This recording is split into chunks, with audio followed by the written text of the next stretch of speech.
Good morning dear students. ಈ ವಿಡಿಯೋದಲ್ಲಿ Karnataka PU ಬೋರ್ಡಿಂದ ಹೊಸದಾಗಿ ಒಂದು ನೋಟಿಫಿಕೇಷನ್ ಬಂದಿದೆ. ದ್ವಿತೀಯ PUCಯ ಫ್ರೆಷರ್ ಏನಿದ್ದಾರೋ ಆ ವಿದ್ಯಾರ್ಥಿಗಳ ಆನ್ಲೈನ್ ತರಗತಿಗಳ ಬಗ್ಗೆ. ಸೊ ಈಗ ಭೌತಿಕ ತರಗತಿಗಳು ಯಾವಾಗ ಆರಂಭವಾಗಬೇಕು ಅನ್ನೋದ್ರ ಬಗ್ಗೆ ಯಾವುದೇ ರೀತಿ ನಿರ್ಧಾರ ತೆಗೆದುಕೊಂಡಿಲ್ಲ. ಬಟ್ ವಿದ್ಯಾರ್ಥಿಗಳು ಕಲಿಕೆಯಲ್ಲಿ ಹಿಂದುಳಿಯಬಾರ್ದು ಅನ್ನೋ ಉದ್ದೇಶದಿಂದ ಆನ್ಲೈನ್ ತರಗತಿಗಳನ್ನು 15ನೇ ತಾರೀಕಿನಿಂದ ಅಂದರೆ ಇವತ್ತಿನಿಂದ ಆರಂಭಿಸಲು ಕರ್ನಾಟಕ ಸರ್ಕಾರ ನಿರ್ಧರಿಸಿದೆ.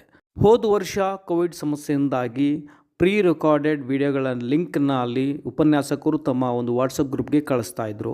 ಆದರೆ ಈ ವರ್ಷ ಯೂಟ್ಯೂಬ್ ಪ್ರೀ ರೆಕಾರ್ಡೆಡ್ ವೀಡಿಯೋಸ್ ಲಿಂಕ್ನ ಕಳಿಸಾಗಿರುವುದಿಲ್ಲ. ಉಪನ್ಯಾಸಕರು ಲೈವ್ ಇಂಟ್ರಾಕ್ಟಿವ್ ಕ್ಲಾಸ್ ತೆಗೆದುಕೊಳ್ಬೇಕಾಗತ್ತೆ. ಅದು MS ಟೀಮ್ ಆಗಿರ್ಬೋದು, ಗೂಗಲ್ ಮೀಟ್ ಆಗಿರ್ಬೋದು, ಜೂಮ್ ಅಥವಾ ಜಿಯೋ ಮೀಟ್ಗಳನ್ನು ಉಪಯೋಗಿಸಿಕೊಂಡು ಪಾಠಗಳನ್ನು ಆರಂಭಿಸಲು ಕರ್ನಾಟಕ ಸರ್ಕಾರ ತಿಳಿಸಿದೆ.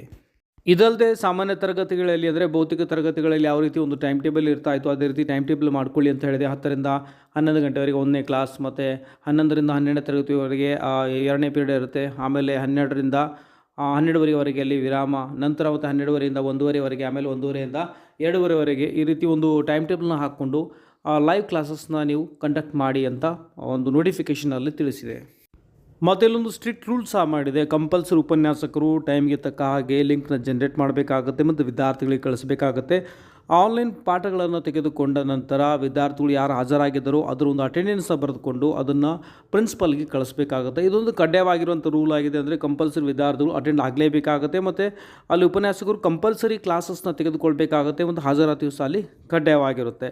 ಒಂದು ವೇಳೆ ಕೆಲವು ಕಾಲೇಜುಗಳಲ್ಲಿ ಉಪನ್ಯಾಸಕರು ಇರಲಿಲ್ಲಪ್ಪ ಅಂತಂದರೆ ವಿದ್ಯಾರ್ಥಿಗಳ ಸಂಖ್ಯೆ 20ಕ್ಕಿಂತ ಕಡಿಮೆ ಆಗಿತ್ತಪ್ಪ ಅಂದರೆ ಸಮೀಪ ಇರುವಂಥ ಯಾವುದೊಂದು ಕಾಲೇಜುಗಳಲ್ಲಿ ಉಪನ್ಯಾಸಕರಿಗೆ ಆ ಒಂದು ಜವಾಬ್ದಾರಿಯನ್ನು ವಹಿಸಬೇಕು ಅಂತ ಪ್ರಿನ್ಸಿಪಲ್ಗೆ ತಿಳಿಸಿದ್ದಾರೆ. ಮತ್ತು ಜಿಲ್ಲಾ ಉಪನಿರ್ದೇಶಕರಿಗೂ ಸಹ ಸೂಕ್ತವಾದಂತಹ ಒಂದು ನಿರ್ವಹಣೆಯನ್ನು ಮಾಡಿ ಅಂತ ಹೇಳಿ ನೋಟಿಫಿಕೇಷನಲ್ಲಿ ತಿಳಿಸಿದ್ದಾರೆ. ವಿದ್ಯಾರ್ಥಿಗಳು ಕಲಿಕೆಯಲ್ಲಿ ಹಿಂದುಳಿತಾ ಇದ್ದಾರೆ. ಮತ್ತು ಇನ್ನೊಂದು ಉಪನ್ಯಾಸಕರು ಜುಲೈ 7ನೇ ತಾರೀಕಿನಿಂದಲೇ ಅವರು ಕಾಲೇಜುಗಳಿಗೆ ವಿಸಿಟ್ ಮಾಡ್ತಾ ಇದ್ದಾರೆ. ಹಾಗಾಗಿ ತುರ್ತಾಗಿ ಬಹಳ ಬೇಗನೆ ಆನ್ಲೈನ್ ತರಗತಿಗಳನ್ನು ಕಾಲೇಜುಗಳಿಂದಲೇ ಈ ಒಂದು ಪ್ರಕ್ರಿಯೆಯನ್ನು ಆರಂಭಿಸಿ ಅಂತ ನೋಟಿಫಿಕೇಷನಲ್ಲಿ ಸ್ಟ್ರಿಕ್ಟಾಗಿ ಹೇಳಿದ್ದಾರೆ. ಒಂದು ವಿದ್ಯಾರ್ಥಿಗಳೇ, ನಾವು ಸಹ ಆನ್ಲೈನ್ ತರಗತಿಗಳನ್ನು ನಡೆಸ್ತಾ ಇದ್ದೇವೆ. ಲಾಸ್ಟ್ ಇಯರ್ ಸಹ ತೆಗೆದುಕೊಂಡಿದ್ದೇವೆ. ನಾನು ತೋರಿಸಿರುವಂಥ ಆ್ಯಪ್ನಲ್ಲಿ ನೀವು ರಿವ್ಯೂಸ್ ನೋಡ್ಬೋದು. ಓಕೆ, ಮತ್ತು ಡೆಮೋ ಕ್ಲಾಸಸ್ಗಾಗಿ ನೀವು ನಮಗೆ ಕಾಂಟ್ಯಾಕ್ಟ್ ಮಾಡ್ಬೋದು. ಯಾರಿಗೆ ಇಂಟ್ರೆಸ್ಟ್ ಇತ್ತಪ್ಪ ಅಂದರೆ ಈಗಿನಿಂದ 1 ಇಯರ್ ಇಂಟಿಗ್ರೇಟೆಡ್ ಕೋರ್ಸ್ ಇರುತ್ತೆ. ನೀವು ಥಿಯರಿ ತೆಗೆದುಕೊಳ್ಬೋದು ಅಥವಾ KCET ತೆಗೆದುಕೊಳ್ಬೋದು, ಇಂಟಿಗ್ರೇಟೆಡ್ ತೆಗೆದುಕೊಳ್ಬೋದು.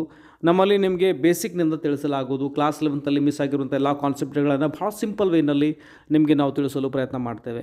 ಓಕೆ, ಸೊ ಡೆಮೋ ಕ್ಲಾಸ್ಗಾಗಿ ನಾನು ತೋರಿಸ್ತಿರುವಂಥ ನಂಬರಿಗೆ ವಾಟ್ಸಪ್ ಮಾಡಿ. ಸೊ ಮ್ಯಾಕ್ಸಿಮಮ್ ನಿಮಗೆ ಯಾರು 50 ಮೆಂಬರ್ಸ್ ಮೊದಲು ತೆಗೆದುಕೊಳ್ತಾರೋ ಅವರಿಗೆ ಮ್ಯಾಕ್ಸಿಮಮ್ ಬೆನಿಫಿಟ್ ಕೊಡುವಂಥ ಪ್ರಯತ್ನ ನಾವು ಮಾಡ್ತೇವೆ. ಓಕೆ, ವಿಡಿಯೋದಲ್ಲಿ ಇಷ್ಟೇ. ಮತ್ತೆ ಸಿಗೋಣ ಮುಂದಿನ ವಿಡಿಯೋದಲ್ಲಿ. ಟೇಕ್ ಕೇರ್, ಬಾಯ್.